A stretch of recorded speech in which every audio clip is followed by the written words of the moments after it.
In this video I discuss properties the analysis of fluid flow. First I will present definition of density and specific gravity intensive. So we talk of course about extensive properties. The properties vapor pressure, energy and its various forms, the specific heats of ideal gases, incompressible substances and the coefficient of compressibility.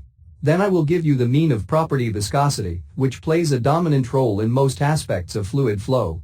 Finally, I will present the property surface tension and determine the capillary rise from static equilibrium conditions.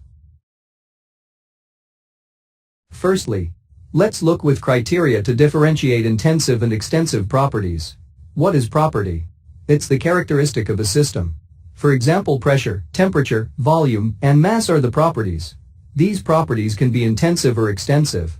The intensive properties are independent of the mass of a system such as temperature, pressure, and density. But extensive properties depend on the size or extent of the system.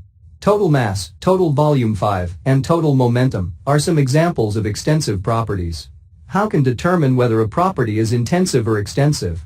Divide the system into two equal parts with an imaginary partition, as shown in figure. Each part will have the same value of intensive properties as the original system, but half the value of the extensive properties. You need to know specific properties too. So what is it? It's the extensive properties per unit mass. For example, the specific volume is the volume per mass. It's the same way with the specific total energy. Continuum in gas phase the atoms are widely spaced. In continuum study the atoms as a continuous, homogeneous. The continuum idealization allows us to treat properties as point functions and to assume that the properties vary continually in space with no jump discontinuities. This idealization is valid as long as the size of the system we deal with is large relative to the space between the molecules. This is the case in practically all problems, except some specialized ones. The continuum idealization is implicit in many statements we make, such as the density of water in a glass is the same at any point.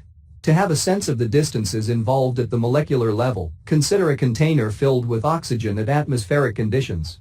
For example, consider a container filled with oxygen at atmospheric conditions. The diameter of the oxygen molecule is about 3.10 power moins 10 meter, and its mass is 5.3, 10 power moins 26 kilograms. Also, the mean free path of oxygen at 1 atom pressure and 20 degrees centigrade is 6.3 10 power moins 8 meter. That is, an oxygen molecule travels, on average, a distance of 6.3 10 power moins 8 meter, about 200 times its diameter, before it collides with another molecule.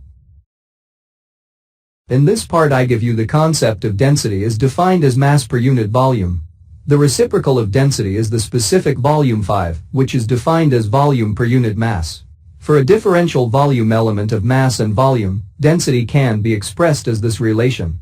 The density of a substance, in general, depends on temperature and pressure. The density of most gases is proportional to pressure and inversely proportional to temperature.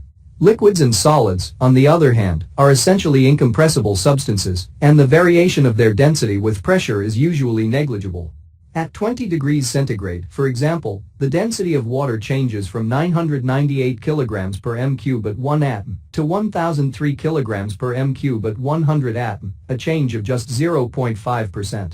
The density of liquids and solids depends more strongly on temperature than it does on pressure. At 1 atom, for example, the density of water changes from 998 kilograms per m³ at 20 degrees centigrade to 975 kilograms per m³ at 75 degrees centigrade, a change of 2.3%, which can still be neglected in many engineering analyses. Sometimes the density of a substance is given relative to the density of a well-known substance. Then it is called specific gravity, or relative density, and is defined as the ratio of the density of a substance to the density of some standard substance at a specified temperature, usually water at 4 degrees centigrade, for which density of H2O equal 1000 kilograms per m³.